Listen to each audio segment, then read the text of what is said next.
Welcome to the sixth installment of the Noble Savage podcast with Josh Kane. And Trayvon. Today we are going to get into a couple topics, and I'm going to let Trey kick it off because I got the first word last podcast. All right. Well, the first topic I want to cover would be standardized testing. And what it does to stifle creativity in America nowadays. How do you want to start this off?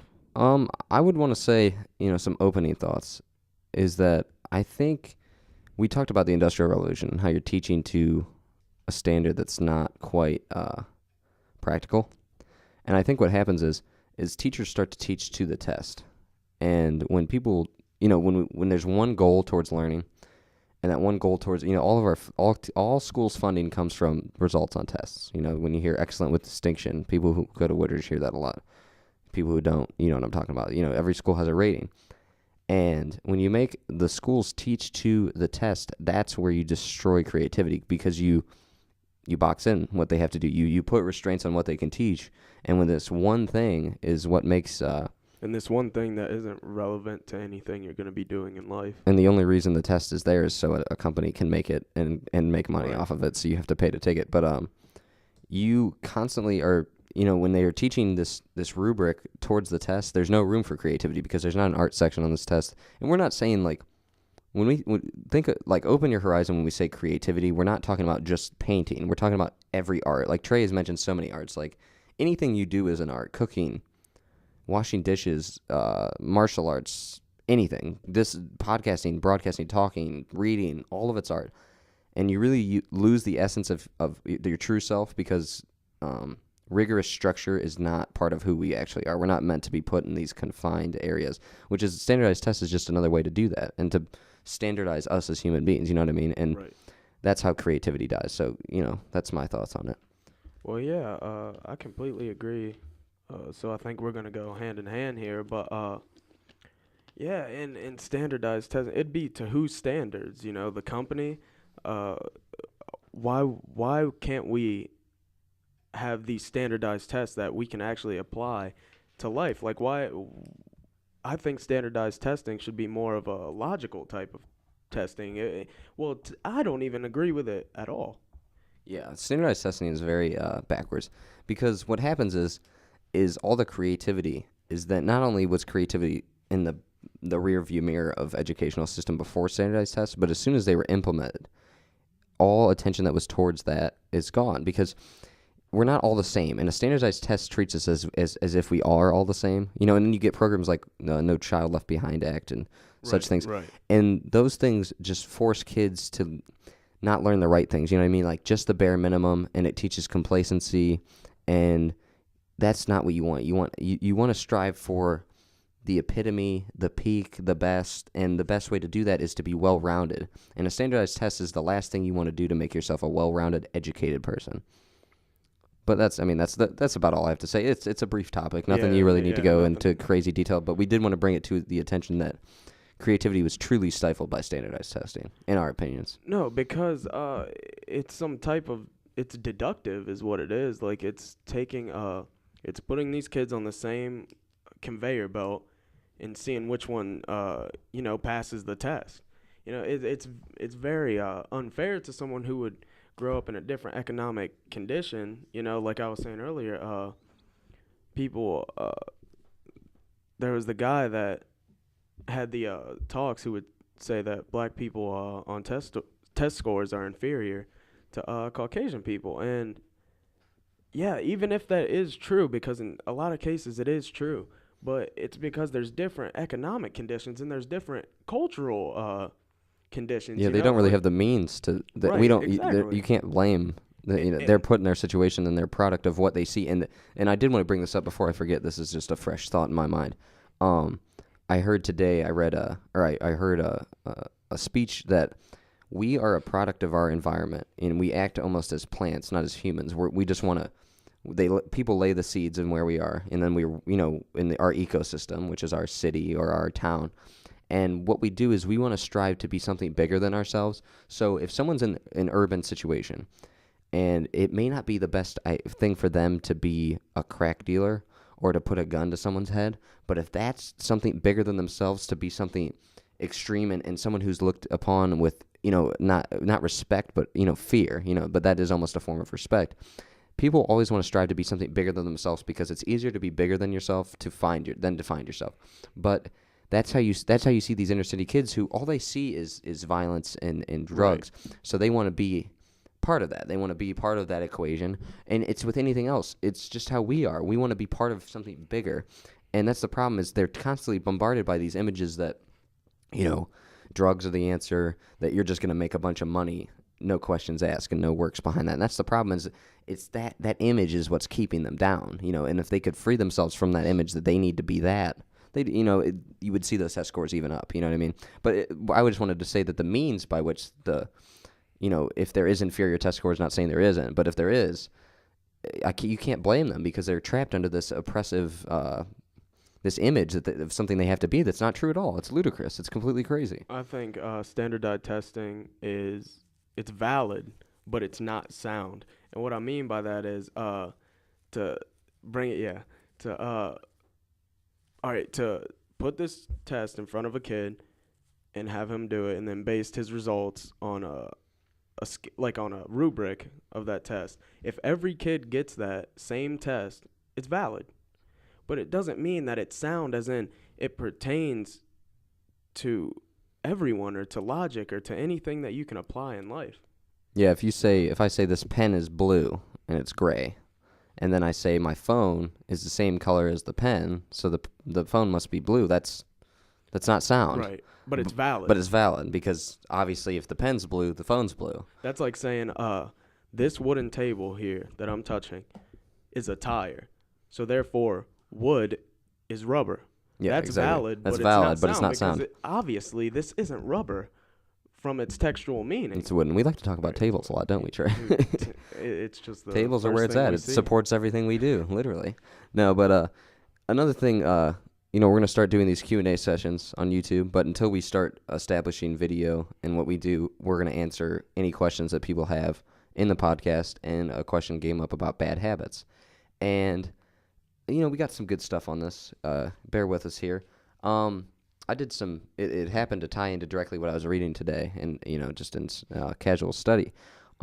We have these thoughts, and what we do is when we fear something, we give in to an anxious thought. So that's our survival, not our survival, but that's our protection, is that we give into these anxious thoughts, which usually become bad habits, something that we use to cope with instead of truly, and we all do this. We all have these things that we use to cope with things because we can't cope with 100% reality, and we're all working towards that. But what we do is who you have been. That's weird. That's weirdly worded. Who you were in the past only matters to those bad thoughts. So who you used to be, the conception of yourself in the past only matters to the bad thoughts and the bad habits, and they want to keep you there. So it only would make sense that when you think of these bad things, that it would continually put those bad things in your head because it wants you to stay with that habit. So does your body, because your body, when it gets in a rhythm, when it learns something, we're good at learning things. We're not good at unlearning things. And so we would encourage you, if you have a bad habit, to constantly be aware, just like you are in life. But with this habit, every time you do that habit, say, why am I doing it? What triggered this? If it is one of those habits, why is this happening? And then stop the trigger. And then allow yourself to really but if you're constantly focusing on it, you're going to do it less and less. And it's all about steps. Don't cut it to cold turkey. We've always talked about that, because then you're forcing it. You're really kind of cutting it off at something, and eventually you're just going to go crazy and do more of it than you normally would if you don't allow yourself to have any of it. And just work on what and who you are right now. Instead of, if you constantly worry about who you were and giving into that bad habit, you're never going to get over the habit. Those dark feelings will consume you. But if you work on what and who you are right now in this current moment, that's how you free yourself from a bad habit. And go ahead, Trey. That's my thoughts. Oh yeah, that definitely makes sense. I'm kind of halfway on the whole deal about breaking bad habits. For one, the first thing that you have to accomplish is it actually a bad habit? Some people see a bad habit as, oh, this is taking away time from my study time.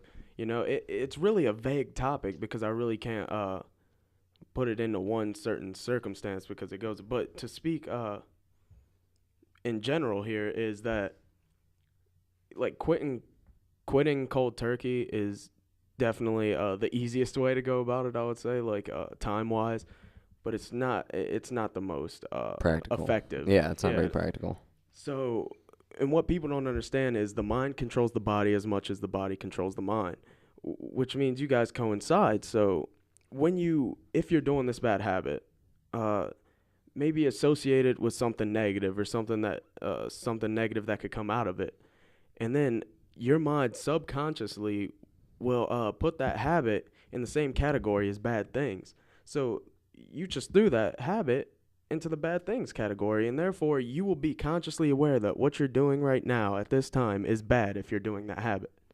So I mean, that just came from my head. It sounds like it makes sense. Yeah, it does. But, It actually, that was really, really intelligent. And I and was going to say somewhere along the same lines of yeah, that is that you make it almost an enemy or an opponent and really play a game where, if you go certain days without doing said habit or if it's like a word you say, track when you say it, how many times you say it, um, and really focus on what you can do and really reward yourself when you do such things and recognize that if you didn't quit at all, but you're quitting parts of it, that's awesome. And yeah, like Trey said, you just need to be able to realize that, hey, this is, and especially if it is damaging to you. If it's not damaging to you, figure out where it is damaging to you, maybe just in your persona or your idea of yourself. yeah, no But if it doubt. truly is doing harm, cut it out. You don't Ha- have time for that. You don't have time to harm yourself. Habits are extremely dangerous, and I looked up the textual definition, and it means an acquired behavior pattern regularly followed until it has become almost involuntary. So that means it's taking over your life, and hopefully you would want a positive thing to take over your life and not a bad habit. But I want to focus in on that definition, and it says an acquired behavior pattern. That means you acquire it from somewhere else. And if you realize that that behavior pattern isn't the pattern that you ideally want, then acquire a different behavior pattern. And it sounds very skeptical almost because I'm saying, oh, it's so easy to quit this and go to that. No, But it's no, not. Again, we're preaching from a low place. We know what it's like to kick it's bad like habits. if your bad habit is being rude or maybe being awkward or I don't know, picking your nose, hang around people who don't do those habits. Who maybe look down on those habits because essentially what's around you is what affects you. And if you're around people who would hate to see you pick your nose in front of them, then maybe you would stop doing it. Yeah, and another thing is Trey touched on it, is maybe replace that bad habit with a good habit. So if your bad habit is I'm eating a lot of fast food, maybe replace it with, I can eat fast food and kind of wean off of it and then make more healthier options, but also I'm going to work out, because if you work out with the fast food, you're going to see there's a huge difference between eating right and working out and your performance. So really coincide with something else, or if you have something that you truly enjoy doing, look at it and be like, well, this habit isn't helping me here and here. And if you really give it things that it's holding you down, it's a lot easier to take. If you're just trying to quit it and there's no reason behind it, there's no motive, it's not going to work. It's like a New Year's resolution. At first you're going to be very strong about it, but your passion's going to burn out and you're going to give back into that habit. So what you need to do is, give it and make it your enemy. Really take it and say, look, here, and here, this is why it's negatively affecting me. And it makes no sense to continue to do this, because look at what I'm doing and look at the goal that I'm trying to achieve. And like we've talked about steps. What steps is this prohibiting me from Yeah. getting to? With that is yeah, because if you try to quit just cold turkey, and I don't mean to say cold turkey as in just smokers, but if you just try to quit right on the spot, that's like, I can use this as a stair analogy. That's like throwing, I want to say, throwing a bottle off of a building. You're going to throw it off, and that bottle represents your habit. You're going to throw it off, and it's going to hit the ground. It's going to have the largest effect possible. It's going to burst, it's going to break, and it's going to expand, and it's really going to Do a lot of damage. yeah, it's going to do a lot of damage. But if you roll it down the hill, that's right next to the building, then that's a lot. Or walk it down the stairs and yeah, throw it in the exactly. garbage. Yeah, that's a lot more alleviating. So break it down into steps. It works both ways. That's just like yin and yang. If you want to get to the top, you have to take your steps to the top. If you want to throw something to the bottom, you have to take your steps towards the bottom. And that is actually absolutely genius, and it's a good way to tie it in. And we're not, like we said, we're always, I say this a lot, but we aren't preaching from a high place. We're not saying, oh, bad habits, we don't have those. We're human beings. We realize everybody has bad habits. Everybody's trying to kick them. But, we're preaching from a place of, we know what it's like, and we know what it's like to be a victim to a bad habit. So we're really telling you, we're not just preaching from a podium. This is, we're just speaking straight to you guys, trying to be as real and as honest as possible about Here this. would be a perfect personal example of mine. It's that I have a bad habit of, after I eat something or if there's trash and I'm in my car, then I'll put it in the cup holder or put it on top of the console. We both do. Yeah, for the record. Or in the back seat or something. But what I've been doing lately is breaking it down into steps. So instead of throwing it in the console, I'll put it in my pocket. And when I realize when I get out of the car that I have all this garbage in my pocket, I don't want it in my pocket. So I go throw it in the trash. And that's exactly what it's doing. It's literally destroying that bad habit because there's no more trash in my car, and I got the trash in the trash can other than like littering and throwing it out the window. Yeah, and that's mostly what we got to say about bad habits. You got any more stuff on that? No, I'm burnt out. Another thing I wanted to bring up would be why do we allow people who truly don't understand us? We talk about live and let live, but we're going to look at it from the opposite side. When people don't allow us to live how we want to live, why do we all allow people who are ignorant to our situations stifle our spiritual, mental, physical growth? Get under our skin. And we all do it. Yet again, people get under our skin all the time. I mean, it happens almost daily. And you don't worry, don't think that you're alone on this one, but we just wanted to preach about it to inform you that, look, I mean, it doesn't matter what the situation is. If you're doing something awesome, someone's not going to like it, because what happens is if the higher you go, the more people want to get a piece of what you're doing and drag you down. And the more successful, it's nature. Yeah, I mean that's just how it is. That's what people want to do. We're not blaming people for that, but the problem is you can't expect when you start doing good things that there's not going to be some criticism, and really, I would say use your critics to your advantage. Let your haters be your motivators, as some people say. And don't allow someone who has no idea what you're doing take a second away from. Let's say I used to drink a bunch. This is not true at all, but yeah. For a year, I kicked drinking completely. And my friends are like, oh, that's so stupid. Why don't you drink? You're not having any more fun. And if I sit down, and this is talking about habits, it's all connected. Look at this. We're just connecting all the topics. But if I say, well, wow, look at this. Look at how much fun they're having with the drinks and this and that, and I just give up that year, I just let someone who has no idea what I went through to get rid of that. And think of all that time you spent, 12 months of not having a drink, and you let one little phrase, 2 seconds worth of speech, change your mind about your goal. You know what I mean? And that's how you need to constantly be aware. But don't allow someone who is completely ignorant to that and what you do. Like if you stop drinking for your kid or that, they don't know that. And don't expect them to know that.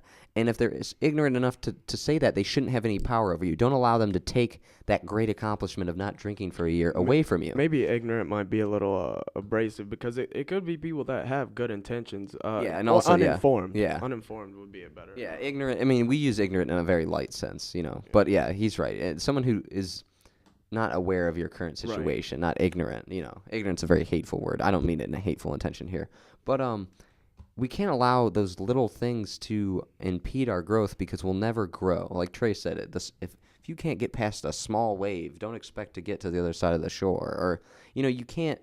There's going to be obstacles, especially the bigger the obstacle, the greater the thing you're doing. And don't allow people to take your power. Don't allow them to do it. And the worst thing to do is backlash to their comment. And if you're really getting upset by a person and what they're saying, then don't backlash, because that's exactly what they want. I was just talking to Josh about this, that stupid people want to drag you down to their level, because that's where they're good at. They're used to that. Yeah, they'll bring them. The quote, I believe, is never argue with someone who doesn't know what they're talking about, because they'll drag you into their zone and they'll beat you at it. They'll beat you at their own game.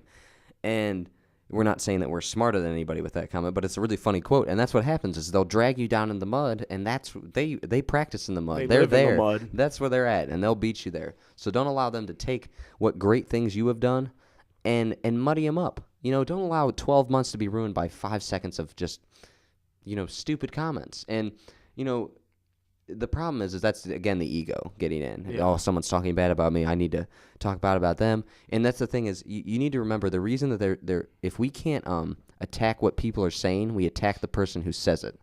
And that's how you see that a lot in politics or any situation. Right. If the person and if someone's attacking the way you do things, that means they can't personally attack you, which means you're doing something right, which means that they're jealous of what you have or they don't understand what They're you have. insecure. Yeah, and they're the ones that are insecure about what they're feeling. So don't allow them to take your power. That what they are feeling and all that hate that they're generating towards you, that will punish them on their own. Buddha said, anger's like a hot coal. You can't if you go to throw it at someone else, it's going to burn you. They'll be punished by their anger.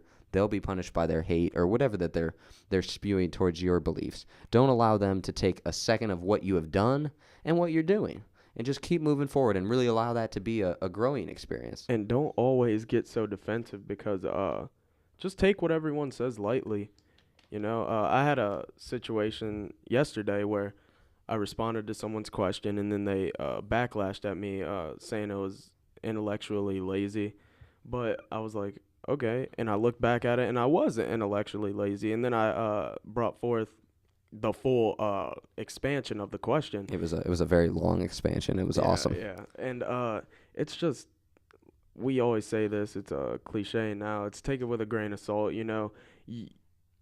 Maybe they have good intentions. It's just the way they presented it was a little bit offensive. So I'm not saying completely ignore every critic because critics are the backbone of success because they, believe it or not, even if they're not conscious of it, they're letting you know where you are. Well, I just want to say critics are just now, and some critics are very good, and they do a great job, but critics are mostly people who can't do anything for themselves. So they sit and they blast whatever else someone else can do, and that's, don't allow people, when you actually think about what a critic is and how pathetic that is, you're not going to worry about what they're saying about you, and you can just move on and dust your hands of the situation and just say, you know what, I'm okay. What I'm doing is good, and what you believe you're doing that's all that matters. If what they're saying is true, you're gonna believe it. If you don't believe it, it's not true, and don't let it bother you. And that's easier said than done. But the only person that critic can bother, or the only person that allows that critic to bother you, is you, and that's just the reality. Yeah, and people will definitely try to drag you down without good intentions. There will be rudeness. There will be attacks, on your character, on your personality. But those are the kind of things that you would have to ignore and just move on. And realize that that person is completely wrong and, move on. Because but it's okay. They can be wrong, They have every right to say what they need to say and just move on from it. Yeah, and it's just very silly because, again, it ties into the ego. And, me and Trey talk about fulfillment a lot. And the reason we talk about it is because everything that I have ever looked up and ever heard that just amazingly speaks to me, it's the underlying message is fulfillment. It ties into it. And that's what this journey is. That's what this podcast is it's all, if you're tuning in, we're all striving for fulfillment, no matter who you are, no matter what religion you believe in. The true self, the being fulfilled, that's what matters. But being fulfilled isn't an outside source. It's not an external source. It means just pure happiness. And it comes from inside. It comes internally. And we were just talking about, everybody, I want you to just close your eyes if you're listening to this and think of a time when someone said something that just lit your fire, that just got you so inspired that you just, every word spoke true to you. We've all had these moments. I have. I'm sure Trey has. Oh, yeah. Think about that. And now think, why did that moment trigger that response in me?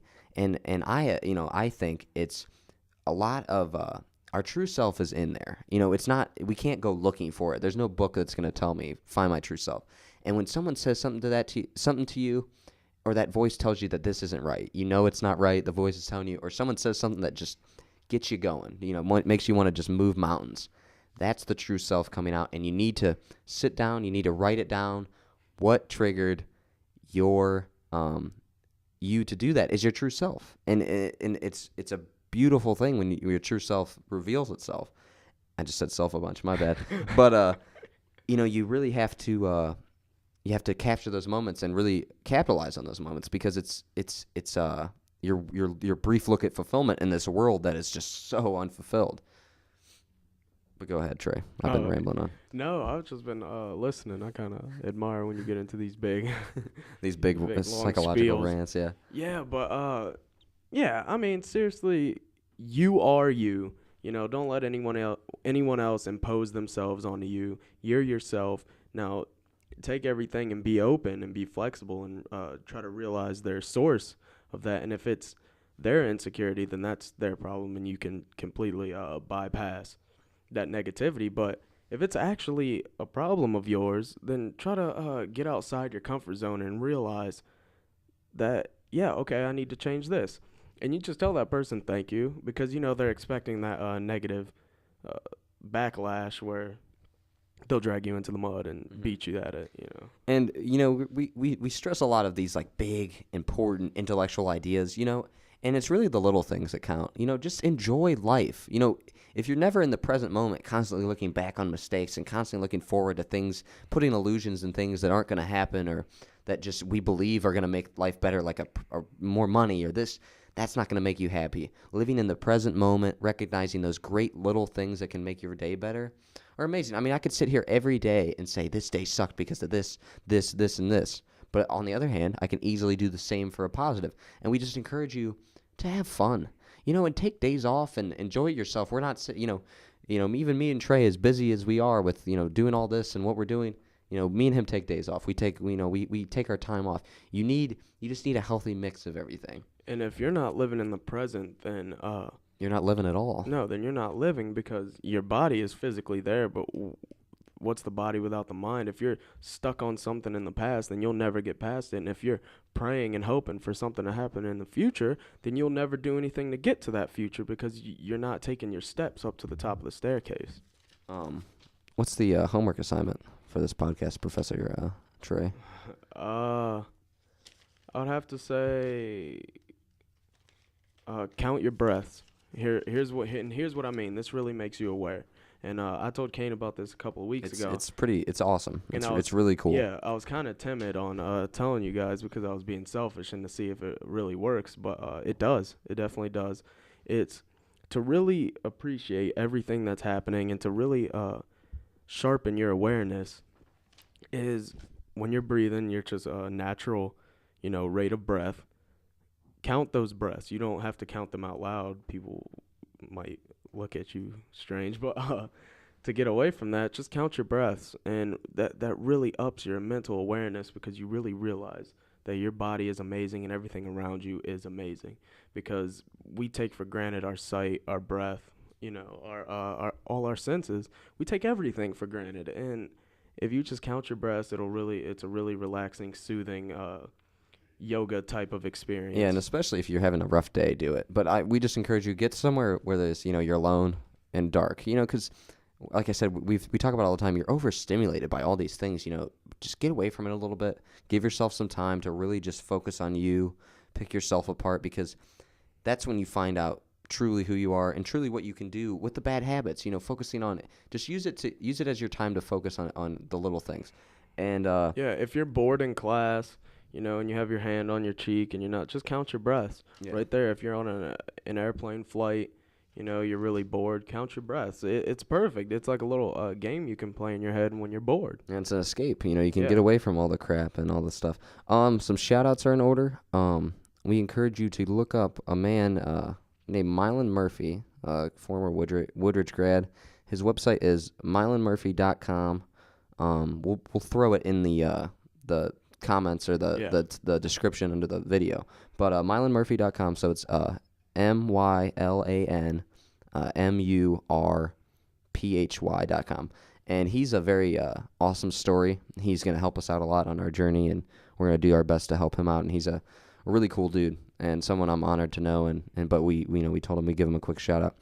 Shout out to Mike Semnator, who donated a good bit of money towards our cause, out of just to do it. And we really appreciate it. We're going to put that to the best use. Shout out to all of you, really.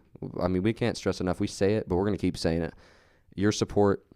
And we really, really encourage you to tweet us what you want us to talk about, because this podcast was basically put together by a little bit of me and Trey, but a lot of input from other people that they want to talk about. And it's awesome because it doesn't feel as selfish when we do this. When we're talking about topics that other people want to hear, we feel like there's actually a lot of purpose behind it, and a lot of that someone's actually listening to specifically what we're speaking about. And speaking of support, big shout out to Terry Brooks. His Bucks have been supporting our mics for some time now. Yeah, it's been a pretty good journey here with Terry Brooks Books. But we just encourage you to, and it's not even the marketing point. We do want to get our product out there, but this is just for you guys. DM us, direct message us on Twitter. It'll be completely anonymous. I mean, we're not looking for these, crazy secrets, but we're looking just if you don't feel comfortable tweeting us, direct message us a topic. So when we talk about you, people don't know that it's you that we're talking about. Or be vague, but really give us the feedback because we are doing this for you guys. I mean, this is it's healthy for us, but our intention is to make this journey in life, this journey towards fulfillment, as easy as possible for you. And this is a really strong podcast with a lot of strong. This has been a great podcast. Self-finding, but we're gonna just make one where we're just clowning around sooner or later and lighten you up a little bit. Keep you open. Yeah, and let us know. When you tell us about what you want us to talk about, tell us what we need to change or what podcast was your favorite and why, and just really allow us to make this product better for you. And we're really just trying to make it as good of a podcast as we can for you guys, and that's what it's all about. And we thank you so much. And this is Josh Kane and Trayvon Burgess reminding you to keep it noble and keep it savage.